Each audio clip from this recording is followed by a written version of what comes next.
मी तुझ बाप सदैव म्हणावे, मी तुझ बाप सदैव म्हणावे. सहस्रनामे शोभती तुझला, सहस्रनामे शोभती तुझला. काय तयास करावे, काय तयास करावे. मी तुझ बाप सदैव म्हणावे. बाप चराचा तू अचराचा, बाप चराचा तू अचराचा. वेळ मला न चठावे, वेळ मला न चठावे. मी तुझ बाप सदैव म्हणावे. ख्रिस्तद्वारा लेकरू तव मी, ख्रिस्तद्वारा लेकरू तव मी. उमगुनी नित्य रमावे, उमगुनी नित्य रमावे. मी तुझ बाप सदैव म्हणावे. तव वत्सलता वत्स म्हणे मज, तव वत्सलता वत्स म्हणे मज. हेमच मी विसरावे, हेनच मी विसरावे. मी तुझ बाप सदैव म्हणावे. जिकडे तिकडे मज भावंडे, जिकडे तिकडे मज भावंडे. परके कोणी नसावे, परके कोणी नसावे. मी तुझ बाप सदैव म्हणावे. तव वत्साला साजेसे, तव वत्साला साजेसे. शीलमदी असावे, शीलमदी असावे. मी तुझ बाप सदैव म्हणावे. मजला केला तव त्या ख्रिस्ता, मजला केला तव त्या ख्रिस्ता. मी मत प्राण गणावे, मी मत प्राण गणावे. मी तुझ बाप सदैव म्हणावे, मी तुझ बाप सदैव म्हणावे.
मी तुझ बाप सदैव म्हणावे, बाप सदैव म्हणावे, मी तुझ बाप सदैव म्हणावे, बाप सदैव म्हणावे, मी तुझ बाप सदैव म्हणावे.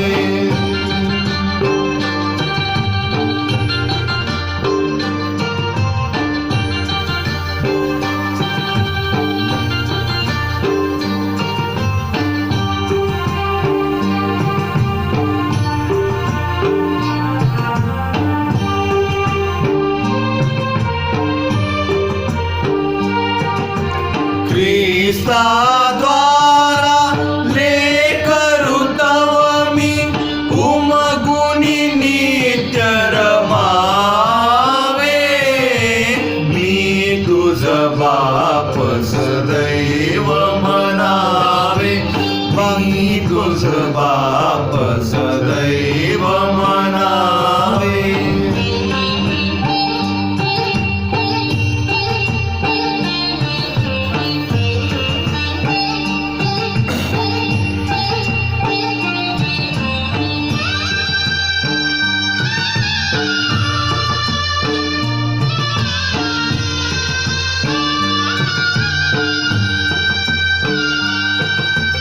जिकडे तिकडे मज भावंडे, परके कोणी नसावे, मी तुझ बाप सदैव म्हणावे, मी तुझ बाप सदैव म्हणावे.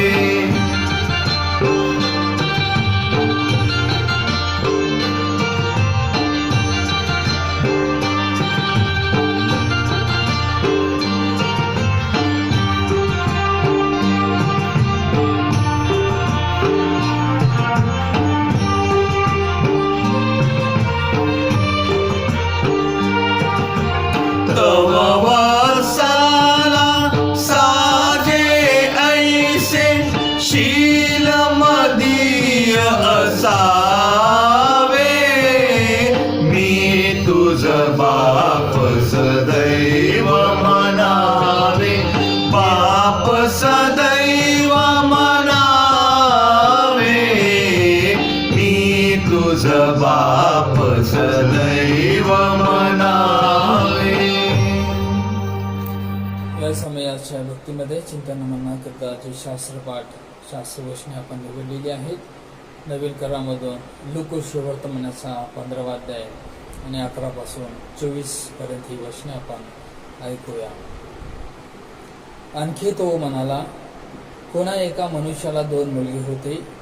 त्यापैकी धाकटा बापाला म्हणाला, बाबा, मालमत्तेचा माझा वाटा मला द्या. तेव्हा त्याने आपल्या मिळकतीची त्यांच्यात वाटणी केली. मग तो फार दिवस झाले नाहीत, तोच धाकटा मुलगा सर्व काही जमा करून दूरदेशी निघून गेला आणि तेथे त्याने चैनबाजी करून आपली मालमत्ता उधळून टाकली. त्याने आपले सर्व खर्चून टाकल्यावर त्या देशात मोठा दुष्काळ पडला. तेव्हा त्याला अडचण पडू लागली. मग तो त्या देशातील एका रहिवाशाजवळ जाऊन त्याला चिकटून राहिला. त्याने त्याला आपल्या देशात डुकरे चाराव्यास पाठविले. तेव्हा डुकरे खात असत. त्यातल्या शेंगा तरी खाऊन पोट भरावे अशी त्याला फार इच्छा होई. त्याला कोणी काही देत नसे. नंतर तो शुद्धीवर येऊन म्हणाला, माझ्या बापाच्या कितीतरी मोलकऱ्यास भाकरीची रेलचेल आहे आणि मी तर इथे भुकेने मरतो आहे. मी उठून आपल्या बापाकडे जाईन व त्याला म्हणेन, बाबा, मी स्वर्गाविरुद्ध व तुमच्या विरुद्ध पाप केले आहे. आता तुमचा मुलगा म्हणून घ्याव्यास मी योग्य नाही. आपल्या एका मोलकऱ्याप्रमाणे मला ठेवा. मग तो उठून आपल्या बापाकडे गेला.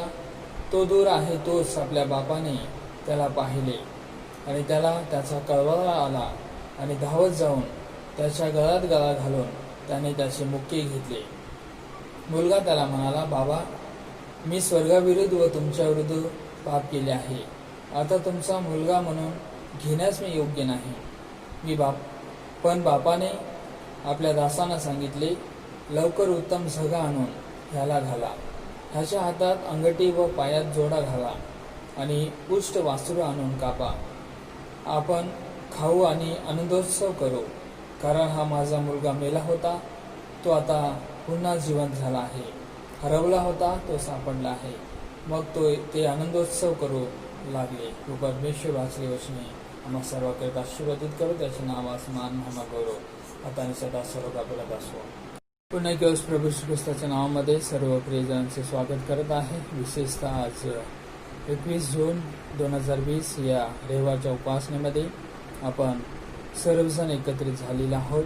विशेष आज ही जी रविवारची उपासना आहे, फादर्स डे म्हणून आपण सर्वजण साजरी करत आहोत. जो शास्त्रभाग आपण वाचलेला आहे त्यावरती चिंतन मनन करण्याअगोदर आपण प्रार्थनेमध्ये जाऊया. पवित्र पवित्र पवित्र जीवन सांगतेस परमेश्वरा, जी वचनं आम्ही ऐकलेली आहेत ते आमच्या आत्मिक जीवनाच्या वाढीकरिता आशीर्वादित अशा प्रकारे तू कर. आणि आज जगभरामध्ये जिथे कुठे संपूर्ण मंडळीच्याद्वारे, विश्वासणाऱ्या प्रियजनांच्याद्वारे, सर्व मुलांच्याद्वारे, मुलींच्याद्वारे आपल्या पित्यांचा जो आदर केला जात आहे, जो सत्कार केला जात आहे, ते परमेश्वरा मान्य होणारा अशा प्रकारचं होऊ दे. आणि विशेषतः जी आत्मिक वचनं तो आम्हाला देणार आहेस अभियोजनाच्या रूपामधून, ती सर्व परमेश्वरा पालन करून आम्ही परमेश्वर आमच्या कुटुंबामधील प्रियजनांचं, वडीलधाऱ्यांचं आदर, सन्मान, मान, सत्कार करण्याकरता पवित्र आत्म्याने ते भरून काढ. महान महिमा गौरव तुला जाईल. विनंती प्रभू श्री ख्रिस्ताच्या नावामध्ये तुझकडे सादर केले म्हणून तू आहे. आमेन. विशेषतः आज आपण परत एक दिवस पितृदिन या रविवारच्या उपासनेमध्ये फादर्स डेच्या भक्तीमध्ये एकत्रित जमलेला आहोत. विशेषतः आज या भक्तीमध्ये जमलेल्या सर्व पित्यांचं, वडिलांचं, त्यासोबतच जगभरामधील जेथे कुठे आज जे वडीलजन, बाप, सर्व पिता उपस्थित आहेत अशा सर्व प्रियजनांचं आदर करत आहे, त्यांचा सन्मान करत आहे. परमेश्वराकडे, प्रभू श्री ख्रिस्ताकडे प्रार्थना करत आहे की उदंड अशा प्रकारचं आयुष्य त्यांना लाभावं. त्यांच्या सर्व कष्टांना, सर्व मेहनतींना, कौटुंबिक सर्व त्यांच्या प्रयत्नांना तो आशीर्वादाने भरून काढावा अशा प्रकारची सदिच्छा, शुभेच्छा सर्व या फादर्स दिनामध्ये उपस्थित असलेल्या सर्व जगभरामधील सर्व पित्यांना शुभेच्छा देत आहे. विशेषतः जो फादर्स डे आहे, जो पितृदिन आहे आपण पाहतो, त्याची जी माहिती आहे, त्याचा जो संपूर्ण इतिहास आहे, परिचय आहे की अमेरिकेमध्ये विशेषतः 1910 19 जून या रोजी या फादर्स डेची सुरुवात झालेली आपण पाहतो. विशेषतः सेनरा स्मार्ट नावाच्या तरुणीने आपल्या पित्यावरील जे तिचं प्रेम होतं, जे पित्याकरिता तिचं जे आदर होतं ते प्रगट करण्याकरता तिने या फादर्स डेची सर्व सुरुवात केलेली, साजरा केलेली आपण पाहतो. आणि त्या काळचे जे अमेरिकेचे राष्ट्राध्यक्ष होते त्यांनी 1924 जूनचा 3रा रविवार हा फादर्स डे म्हणून साजरा करावा अशा प्रकारची त्यांनी घोषणा केलेली होती. नंतर कालांतराने आपण पाहतो 1972 अमेरिकेचे जे तत्कालीन राष्ट्राध्यक्ष होते निक्सन यांनी संपूर्ण अमेरिकेमध्ये जूनचा 3रा रविवार हा फादर्स डे म्हणून साजरा करण्याकरिता त्यांनी सर्व काही घोषणा केलेली होती. आणि अशा या महान अशा प्रकारच्या फादर्स डेच्या पित्यांचा सन्मान करण्याच्या, आदर करण्याच्या या उपासनेमध्ये आपण एकत्रित जमलेला आहोत. आणि एकत्रित जमलेला असताना विशेषतः फादर्स डे जो आपण आज साजरा करत आहोत तो का साजरा केला जातो किंवा तो साजरा करण्यापाठीमागचा जो मुख्य हेतू काय आहे याचं आपणाला आज आत्मपरीक्षण करणं गरजेचं आहे. याचं आपल्याला आज चिंतन आणि मनानं आपण करणं गरजेचं आहे. विशेषतः हा फादर्स डे जो आहे, वडिलांचा जो सन्मान करण्याचा, जो आदर करण्याचा दिवस आहे, हा साजरा करण्याचा, पालन करण्याचा एकच उद्देश आहे. तो म्हणजे जे आपलं जीवन आजचं आहे, जी थोरवी आपण प्राप्त करून घेतलेला आहे, जे वैभव आपल्याला आज मिळालेलं आहे, ज्या स्टेजला, ज्या स्थितीला, ज्या स्टेटसला आपण पोहोचलेला आहोत, हे सर्व घडवण्यामध्ये हे सर्व आपल्याला प्राप्त होण्यामध्ये जे आपले जगिक पिता आहेत, जे आपले जिव्हाळ्याचे आपले जे ज्यांना आपण आबा किंवा बाबा किंवा वडील किंवा पिता म्हणून फादर म्हणून ज्यांना हाक मारतो, त्यांचं खूप मोठं योगदान आहे.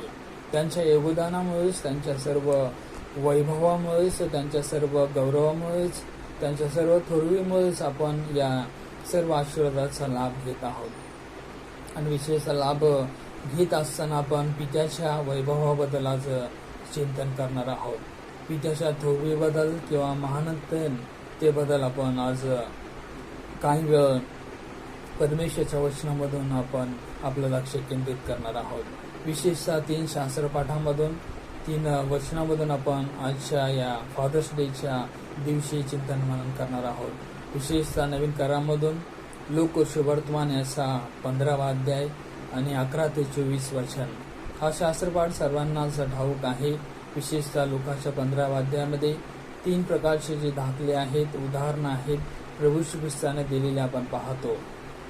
पहिलं जो आहे, जो हरवलेलं मेंढरू किंवा जे हरवलेलं जे नाणं आहे, आणि उधळा पुत्राचं जे भटकलेलं पुत्र आहे, मुलगा आहे, त्याचं उदाहरण या ठिकाणी या अध्यायामध्ये सांगितलेलं आहे. परंतु आज आपण आपल्या महान अशा प्रकारच्या पित्याबद्दल, प्रेमळ अशा प्रकारच्या पित्याबद्दल, वैभवाने युक्त असलेल्या प्रकारच्या पित्याबद्दल, थोर असलेल्या अशा प्रकारच्या पित्याबद्दल आपण आज चिंतन आणि मनन करणार आहोत. त्याच प्रकारे दुसरा जो शास्त्रपाठ आहे तो नवीन करारामधूनच आहे.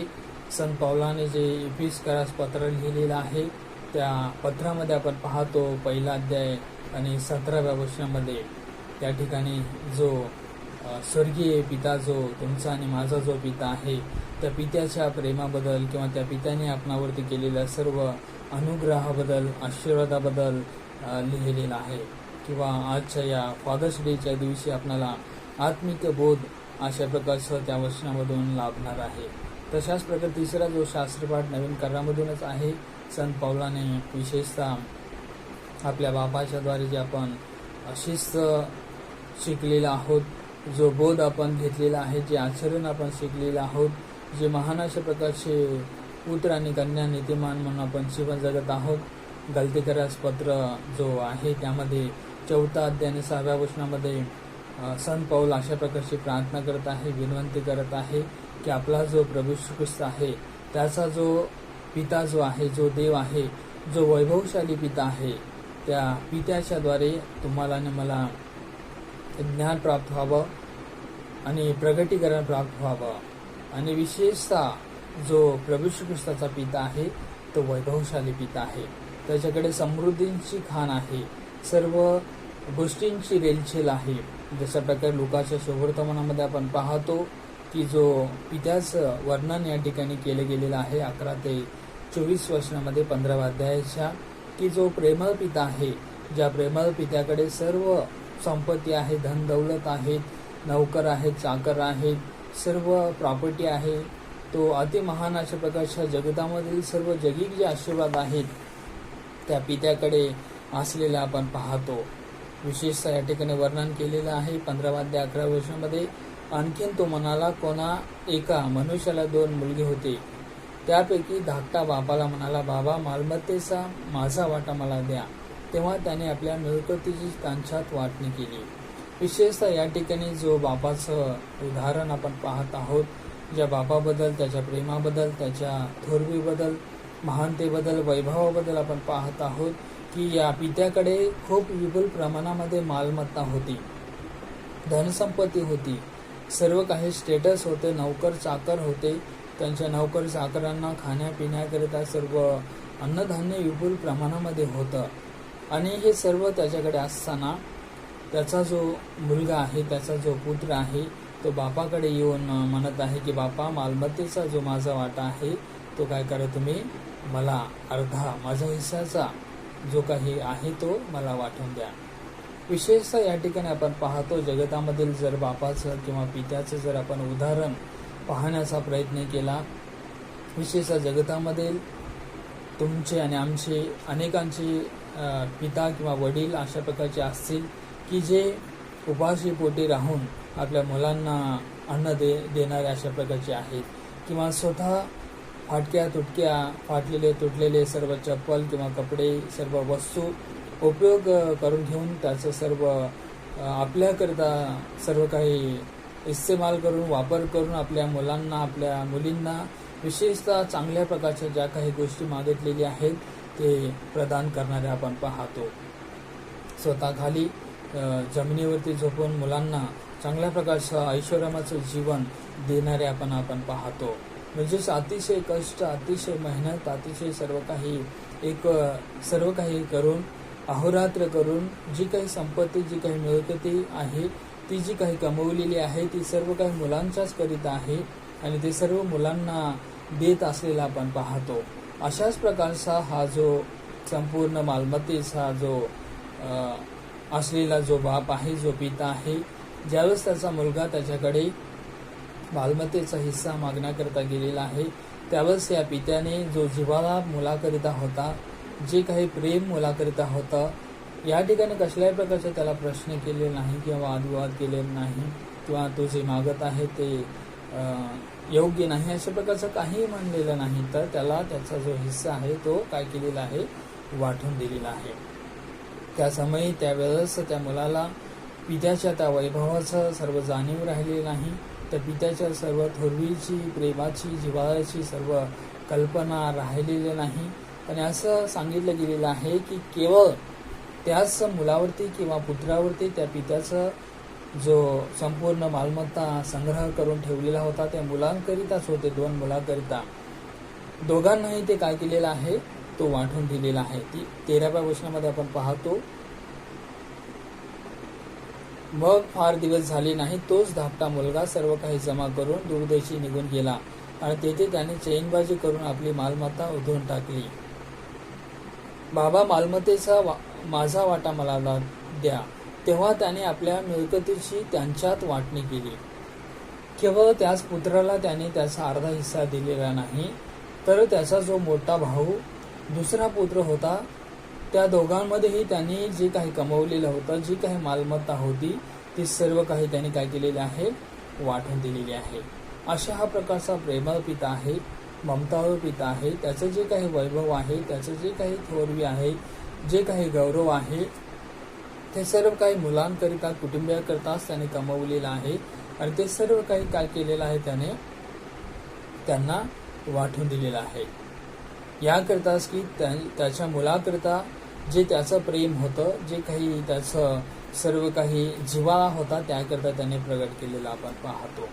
म्हणजे सांगण्याचं तात्पर्य हेच आहे की ज्यावेळेस नंतर बिकट समय किंवा बिकट परिस्थिती मुलावरती आलेली आहे आणि त्यावेळेस त्या मुलाला समजलेलं आहे की आपण जे जीवन जगलेलं आहोत, पित्याचे सर्व प्रेम जे लाभत होतं, जे काही पित्याचं वैभव होतं त्याच्यापासून मी वंचित झालेला आहे, त्याच्यापासून मी दुरावला गेलेला आहे.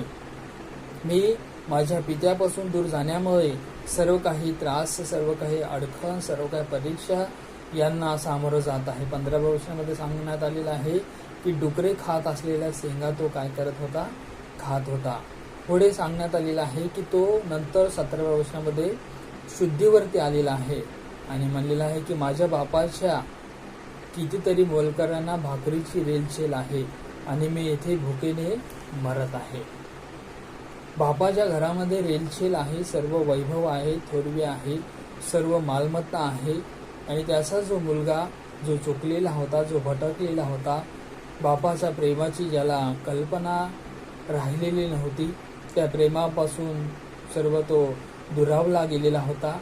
परंतु नंतर बिकट परिस्थितीमध्ये, कठीण परिस्थितीमध्ये, हालाकी स्थितीमध्ये, दयनीय स्थितीमध्ये बापाच्या घरामधील त्या वैभवाचा, त्या सर्व काही थोरवीचा, महानतेचा त्याला काय झालेला आहे, अहसास झालेला आहे, जाणीव झालेली आहे की माझा बाप माझ्याकरिता किती कष्ट करत होता, माझा जो पिता आहे माझ्याकरिता सर्व काही कमवलेला होता आणि ते सर्व स्वतःकरिता राखून न ठेवता सर्व काही दोघा भावामध्ये त्याने काय केलेलं आहे, वाटून दिलेला आहे. अर्धा अर्धा जो हिस्सा आहे तो वाटून दिलेला आहे आणि तो परत नंतर म्हणत आहे की माझ्या बापाकडे जे काही आहे वैभव ते मी काय करेन, पुन्हा त्याचकडे जाऊन क्षमा मागेन आणि मी बापा तुमच्या विरुद्ध आणि स्वर्गाविरुद्ध काय केलेलं आहे, गुन्हा केलेला आहे, पाप केलेला आहे, तुम्ही काय करा, मला क्षमा करा. आपला जो स्वर्गीय पिता आहे किंवा जगिक जे पिता आहेत, आपण किती वेळेस जरी चुकलेला असू, जाणून बुजून किंवा कळत न कळत किंवा आपल्या हातून घडलेल्या काही पाप अपराधास्तव आपण कदाचित आपल्या पित्यापासून, आपल्या स्वर्गीय पित्यापासून, जगिक पित्यापासून जर आपण दूर राहवले गेलेला असू किंवा चुकामुळे आपण, आपल्या गलतीमुळे आपण पित्यापासून, त्याच्या जिव्हाळ्यापासून, प्रेमापासून जर आपण लांब गेलेला असू, तर पुन्हा ज्यावेळेस आपणाला आपल्या बापाचं वैभव, आपल्या बापाच्या नावाची सर्व ख्याती आपल्याला ज्यावेळेस त्याची जाणीव होईल, त्याची सर्व कल्पना आपल्याला ओळखून येईल, समजून येईल, त्यावेळेस जर आपण पित्याकडे पुन्हा जाऊ, तर स्वर्गीय पिता आणि जगिक पिता अशा प्रकारचे बाप आहेत, पिता आहेत किंवा वडील आहेत की आपल्या मुलांना ते कधीही रागावत नाही. आपल्या मुलांना ते काय करत असतात, जिव्हाळ्याने, प्रेमाने, त्याच प्रेमाने किंवा त्यापेक्षा अधिक प्रेमाने ते काय करत असतात, आलिंगन देऊन आपणाजवळ ते घेत असतात. आणि म्हणूनच आज आपण आपल्या पित्यांचं, आपल्या वडिलांचं, आपल्या फादरचं सत्कार करत असताना किंवा गौरव, मान, सन्मान करत असताना आजच्या वर्षामधून आपणास हे शिकावयास मिळतं की जे पित्याचं जे काही वैभव आहे, जे काही थोरवी आहे, जे काही पित्याने कमवलेली संपत्ती आहे, ती सर्व काही आपलीच आहे. त्यांनी आपणाकरताच ती मिळवलेलं आहे. एखाद्या व्यक्तीकडे किंवा एखाद्या पुरुषाकडे, कुटुंबियाकडे आपण पाहून, त्यांच्या वैभवाकडे पाहून आपण म्हणतो की किती मोठ्या प्रमाणामधील हे वैभव आहे, किती मोठ्या प्रमाणामधील गाडी, बंगले, सर्व काही पैसा, जवाहरे त्यांनी कमवलेला आहे. आणि हे सर्व काही जे या व्यक्तीकडे किंवा पुरुषाकडे किंवा संततीकडे आहे, हे सर्व काही त्याच्या बापाने किंवा वडिलांनी किंवा पित्याने आपल्या मुलांकरिता हे कमवलेलं सर्व काही वैभव आहे. अशा प्रकारचं आपण अनेकांच्या तोंडून आपण ऐकतो. आणि म्हणूनच जी काही मालमत्ता, जी काही संपत्ती, जी काही शिस्त, जे काही आज्ञापालनाचं जीवन, जे काही व्यक्तिमत्वरूपी जीवन, कौटुंबिक जे काही आपण आज आपला वैभव स्वतःच पाहत आहोत, हे सर्व काही आपल्या पित्यांच्या आपणाला घडवलेल्या, आपणाला लावलेल्या शिस्तीच्या द्वारे, परमेश्वराच्या भयामध्ये वाढवलेल्या सर्व योगदानाच्या द्वारे आपणाला लाभलेला आहे. आणि म्हणून आपण आज परत एक वेळेस आपल्या स्वर्गीय पित्याचं, तशाच प्रकारे जगिक पित्याचं आदर करणं गरजेचं आहे. त्याच्या नावाची महिमा किंवा प्रशंसा करणं गरजेचं आहे. त्या स्वर्गीय पित्याच्या घरामध्ये खूप मोठ्या प्रमाणामध्ये रेलचेल आहे. कसल्याही प्रकारचं भाकरीचं त्या ठिकाणी तुटवडा नाही. तशाच प्रकारे आपले जे जगिक पिता आहेत, त्यांच्याकडे देखील खूप मोठं मन आहे, खूप मोठं हृदय आहे. त्यांच्या मुलाकरिता खूप मोठा अशा प्रकारचा त्यांचा सर्व वर्तनशील अशा प्रकारचा स्वभाव आहे. मुलं किंवा सर्व मुली किती वेळेस जरी चुकल्या तरी त्यांना तो क्षमा करणारा अशा प्रकारचा पिता आहे. पुढील जो दुसरा शास्त्रभाग सांगितलेला होता तो इफिसकरास पत्र याचा जो पहिला अध्याय 17व्या वचनामध्ये संत पौलाने सांगितलेलं आहे की जे वैभवशाली पित्याचं जे प्रेम आहे, त्या प्रेमाबद्दल त्या ठिकाणी सांगितलेलं आहे. जे थोरवान अशा प्रकारचे जे पिता आहेत, जे महान अशा प्रकारचे जगतामधील पिता आहेत किंवा स्वर्गीय पिता आहे, त्यांच्या वैभवशाली अशा प्रकारच्या पितृत्वाबद्दल, वडीलपणाबद्दल किंवा बाबाच्या सर्व स्वरूपाबद्दल इफिस 1:17 सांगितलं गेलेलं आपण पाहतो. आपला प्रभू येशू ख्रिस्त याचा देव जो पिता, वैभवशाली पिता, ह्याने तुम्हाला आपल्या ओळखी संबंधीच्या ज्ञानाचा व प्रगटीकरणाचा आत्मा द्यावा. विशेषतः आपण या ठिकाणी पाहतो जो संपत्तीचा, मालमत्तेचा अर्धा वाटा लहान मुलाला आणि मोठ्या मुलांना त्यांनी वाटवून दिलेला होता. दुसरा मुलगा परदेशी जाऊन चैनबाजी करून तो उधळून खर्च करून टाकलेला होता. पुन्हा होशमध्ये येऊन पुन्हा सर्व तो जागा होऊन तो बापाकडे गेलेला आहे. आणि बापाचं जे सर्व कमवलेलं नावाचं जे वैभव आहे, जे काही त्याचकडे आत्मिक, धार्मिक, कौटुंबिक, सामाजिक जे संपत्ती आहे, जे नाव आहे, ते खूप मोठ्या प्रमाणामधून जगतामध्ये राखलं गेलेलं आपण पाहतो.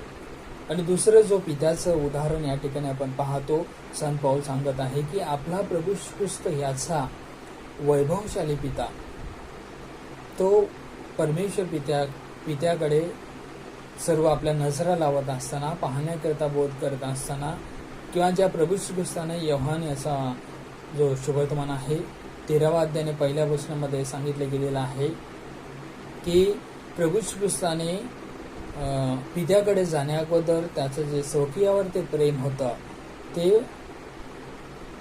आरंभापासून ते त्या जगतामधून जाण्याच्या शेवटच्या समयापर्यंत त्याने तशाच प्रकारे तो करत राहिलेला अशा प्रकारे सांगितले गेलेलं आपण पाहतो. जो पित्याने या जगतावरती अनेक वेळेस असंख्य वर्षानुवर्षापासून तो काय करत आलेला आहे, प्रेम करत आलेला आहे. त्याचं जे वैभव स्वर्गामध्ये आहे, पृथ्वी तलावरती आहे, त्या वैभवामध्ये कसल्याही प्रकारची कमतरता त्या परमेश्वर पित्याने पडू दिलेली नाही. म्हणूनच त्याचं जे वैभवशाली नाव आहे किंवा प्रभू श्री ख्रिस्ताचा जो वैभवशाली पिता आहे, ज्याच्याकडे सर्व या जगताचे सर्व सत्ता आहे, त्या जगताचं सर्व संपत्ती, धन दौलत, मान सन्मान, दीर्घायुष्य, सर्व जगतामध्ये तुमचं आणि माझं जीवन, सर्व विश्वासणाऱ्यांचं जीवन आहे, त्या सर्व पित्याच्या हातामध्ये आहे. तोच तुम्हाला आणि मला त्याचे मुलं म्हणून घडवणारा आहे, चालवणारा आहे, संगोपन करणारा आहे, वाढवणारा आहे. आणि म्हणून या ठिकाणी संत पौल एफिस 1:17 म्हणत आहे की आपला जो प्रभू येशू ख्रिस्त ह्याचा जो देव जो पिता आहे, जो वैभवशाली पिता आहे, तो तुम्हाला आपल्या ओळखसंबंधीचा ज्ञानाचा आणि प्रगटीकरणाचा काय करावा, आत्मा द्यावा. विशेषतः ज्या एफिस येथील मंडळीला जो वैभवशाली पिता आहे, जो प्रभू श्री ख्रिस्ताचा पिता आहे, त्याचं ज्ञान त्यांना लाभलेलं होतं. त्या ज्ञानाच्या द्वारे प्रभू श्री ख्रिस्ताच्या वैभवशाली पित्याच्या द्वारे त्यांना प्रगटीकरण लाभलेलं होतं. म्हणूनच त्या सर्व गोष्टीमध्ये ते आशीर्वादित अशा प्रकारचं जीवन त्या गौरवशाली पित्याच्या द्वारे त्या जगतामध्ये जीवन जगत होते. आणि म्हणून देखील तुम्हाला आणि मला देखील जे आपल्या पित्याकडील असलेले सर्व काही गौरव आहे, जे काही स्टेटस आहे, जे काही मान सन्मान आहे, जे काही त्यांनी मिळवलेली मालमत्ता आहे, संपत्ती आहे, त्याद्वारे त्या पित्याला ओळखण्याचा, त्या वैभवाला ओळखण्याचा, त्या थोरपणाला ओळखण्याचा, त्या नावाला जोपासण्याचा आत्मा तुम्हाला आणि मला प्राप्त होणं गरजेचं आहे. ते ज्ञान आपल्याला मिळणं गरजेचं आहे की ज्या ज्ञानाच्या द्वारे आपण आपला जो बाप आहे त्याची सर्व शिस्त आपण पालन करू शकू, त्याचे सर्व आपण आज्ञा जे आहेत पालन करू शकू. सलमोन राजाने देखील सांगितलेलं आहे नीतिसूत्रे याचा 6व्या अध्यायाने 20 आणि 21 वचनामध्ये, माझ्या मुला तू आपल्या बापाची आज्ञा पालन कर. तशाच प्रकारे 4व्या अध्यायाने 1ल्या वचनामध्ये तो सांगतो, मुलांनो बापाचे शिक्षण ऐका व सुज्ञता समजण्यासाठी त्याकडे लक्ष द्या. आणि म्हणूनच अशाच प्रकारचं सुज्ञता समजण्याकरिता, बापाचे शिक्षण ऐकण्याकरिता आपणाला आज ज्ञानाची गरज आहे. ते ज्ञान ते बापाचं वैभव समजण्याकरिता प्रगटीकरण होणं गरजेचं आहे. आणि ते प्रगटीकरण प्रभू श्री ख्रिस्ताचा जो स्वर्गीय पिता आहे, जो वैभवशाली पिता आहे, त्याच्याद्वारे आपल्याला मिळू शकतं. म्हणून त्या पित्याकडे प्रार्थना करण्याकरिता या ठिकाणी संत पौल तुम्हाला आणि मला तो विनंती करत आहे. आणि आज आपण या वचनाच्या द्वारे देखील हाच बोध घेणं गरजेचं आहे की आपला जो प्रभू श्री ख्रिस्त उद्धारक तारणारा जो आहे, त्याचा जो वैभवशाली पिता आहे की ज्याच्या हातामध्ये सर्व जगतामधील सर्व कुटुंबियांचे सर्व काही उद्धार अवलंबून आहेत, त्यांची सर्व जडण आणि घडण, सर्व काही वाढ, सर्व काही त्या परमेश्वर पित्याच्या द्वारे तुम्हाला आणि मला लाभते. अनेक पिढ्यानपिढ्या बापापासून मुलापर्यंत, मुलापासून अनेक काही पिढ्यापर्यंत, पौतोंडापर्यंत त्या परमेश्वर वैभवशाली पित्याच्या द्वारे सर्व संततीचे आशीर्वाद किंवा मुलांचे आशीर्वाद मिळत असतात. त्या परमेश्वर पित्याचं ज्ञान प्रगटीकरण आपल्याला मिळवून घेण्याकरिता आपल्याला परमेश्वराकडे प्रार्थना करणं गरजेचं आहे. तिसरा जो शास्त्रपाठ आहे नवीन करारामधून जो सांगितलेला आहे की आपणाला परमेश्वर पित्याने, प्रभू श्री ख्रिस्ताने, पवित्र आत्म्याने स्वर्गातील पित्याला आबा आणि बापा हाक मारण्याची त्यांनी काय केलेली आहे, सर्व काही आज्ञा दिलेली आहे किंवा अधिकार दिलेला आहे. कदाचित तो अधिकार जो आहे लुकाच्या शुभवर्तमानामध्ये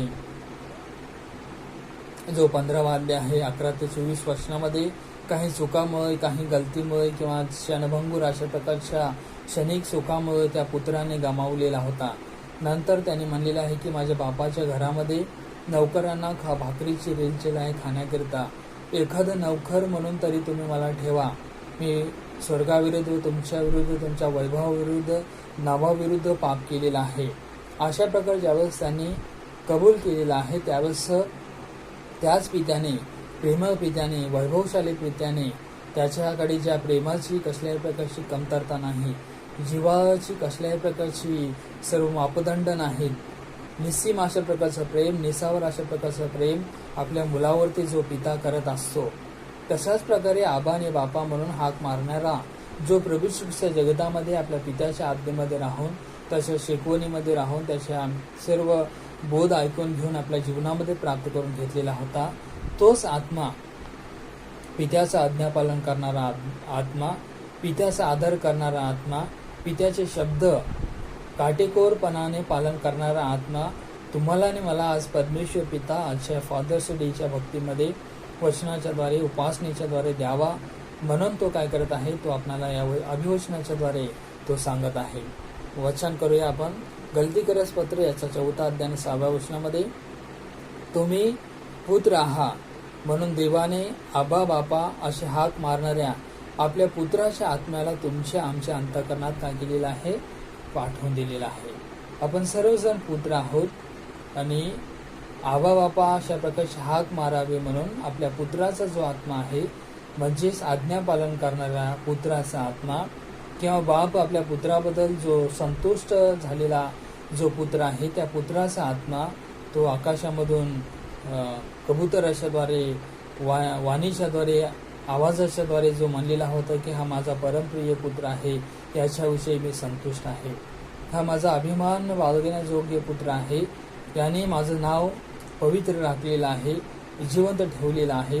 जशा प्रकारे प्रभू श्री ख्रिस्ताने तुम्हाला आणि मला प्रार्थना शिकवलेली आहे की आमच्या स्वर्गातील बाप्पा, तुझे नाव पवित्र मानले जावं, परमेश्वराचं नाव पवित्र मानले जावं, याकरता की त्या नावाचा वैभव या जगतामध्ये एक अलौकिक प्रकारामधून आहे, एक विशिष्ट स्वरूपामधून त्याचं नाव आहे. तशाच प्रकारे ज्या पित्याचं नाव आपण आपल्या कृतीमधून, आचरणामधून, आपल्या स्टेटसमधून, आपल्या व्यक्तिमत्वामधून, कौटुंबिक पुढे जाणाऱ्या वाटचालीमधून आपण राखत आहोत, पवित्र ठेवत आहोत, तो कमावत आहोत, तो पवित्र निश्चितार्थाने मानला गेलेला आहे. आणि तशा प्रकारे आज्ञापालन करणाऱ्या पुत्राचा आत्मा जो तुम्हाला आणि मला लाभलेला आहे, एक चांगले सुसभ्य अशा प्रकारचे पित्याचे मुलं म्हणून, संतती म्हणून तो आत्मा निश्चितार्थाने आपल्या जीवनामध्ये कार्यान्वित आहे, कार्यरत आहे. म्हणून आपणाला या परमेश्वराच्या वचनाच्याद्वारे आजच्या या उपासनेमध्ये, भक्तीमध्ये जो आध्यात्मिक मानना, जो आध्यात्मिक अशा प्रकारचा बोध मिळालेला आहे, त्याबद्दल आपणाला परमेश्वराचे आभार मानणं गरजेचं आहे. तशाच प्रकारे नीतिसूत्र याचा 23 अध्याय 22 वर्षामध्ये देखील आपण पाहतो की तू आपल्या जन्मदात्या बापाचे ऐक, आपल्या वृद्ध झालेल्या आईला तुच्छ मानू नकोस. पहिल्या अध्यायाने 18 वर्षामध्ये देखील सांगितलेलं आहे की माझ्या मुला आपल्या बापाचा तू बोध ऐक. आणि म्हणूनच आज आपण परमेश्वर पित्याचं आदर करत असताना, किंवा आपले जगिक जे माता पिता आहेत त्यांचा आदर करत असताना, सत्कार करत असताना, त्यांना शुभेच्छा देत असताना, जो प्रेमळ पिता आहे, जो जिव्हाळ्याने सदैव आपणाला जवळ घेतलेला आहे, जे काही त्यांनी कमवलेलं आहे ते सर्व काही तुमच्याकरता आणि माझ्याकरता त्यांनी सर्व काही परीने ते तुम्हाला आणि मला सदैव दिलेलं आहे. म्हणून अशा प्रकारच्या प्रेमळ पित्याबद्दल, देवाने तुम्हाला आणि मला दिल्याबद्दल आपल्याला परमेश्वराचे आभार मानणं गरजेचं आहे आणि आपल्या पित्यांचे, आपल्या माता पित्यांचे आभार मानणं गरजेचं आहे. तो परमेश्वर खरोखर अशा वचनाच्याद्वारे तशा प्रकारचं वर्तन, तशा प्रकारचं जीवन जगण्याकरिता तो तुम्हाला आणि मला मदत करा. आपण प्रार्थना करूया. पवित्र पवित्र पवित्र जीवन सनदेश परमेश्वरा, राजांचा राजा, प्रभूंच्या प्रभू, सहस्र विश्वासणाऱ्यांच्या पित्या, पुन्हा एक वेळेस तुझ्या नावाला धन्यवाद देत आहोत, तुझ्या नावाची स्तुती करत आहोत. आजच्या फादर्स डेच्या दिवशी त्या वचनामधून सुंदर प्रकारे तू आम्हास मार्गदर्शन केलेलं आहेस. वैभवशाली पित्याबद्दल आम्ही आज आत्मपरीक्षण केलेलं असताना, चिंतन आणि मनन केलेलं असताना, व प्रभू श्री ख्रिस्त जो त्याचा वैभवशाली पिता आहे, त्या पित्याच्या पुत्राचा जो आत्मा आम्हामध्ये जो वसलेला आहे, जो आम्हास अधिकार दिलेला आहे, आबा बापा अशा प्रकारची हाक तुला मारण्याकरिता, खरोखर तो परमेश्वरा या महान अशा प्रकारच्या आजच्या उपासनेबद्दल व जगभरामध्ये जे वडीलजण आहेत, जे पिता आहेत, जे फादर्स आहेत, त्या सर्वाकरता प्रार्थना करत आहोत. प्रत्येकाला पवित्र स्वर्गीय राज्यामधून स्वर्गीय सामर्थ्याने भरून काढ, स्वर्गीय दीर्घायुष्याने तू भरून काढ आणि त्याद्वारे तुझे गौरव होऊ दे. मान महिमा गौरव तुला आज देत विनंती प्रभू येशू ख्रिस्ताच्या नावामध्ये तुझकडे सादर केली आहे म्हणून तू आहे. आमेन. आमच्या स्वर्गातील बाप्पा, तुझे नाम पवित्र मानले जाओ, तुझे राज्य येऊ, जसे स्वर्गात तसे पृथ्वीवर, तुझ्या इच्छेप्रमाणे हो.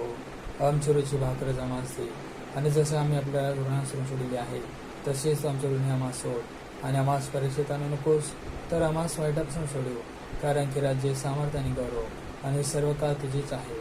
आमेन. आता प्रभू येशू ख्रिस्ताची कृपा, देव बापाची प्रीती आणि पवित्र आत्म्याची सहभागिता आजच्या उपासनेमध्ये जितकेही फादर्स आहेत त्यांना दीर्घायुष्य देणारा, सर्व त्यांची मनोकामना इच्छा पूर्ण करणारा आत्मा आता निघाच्या समाप्तीपर्यंत सदा सर्व काळपर्यंत असो.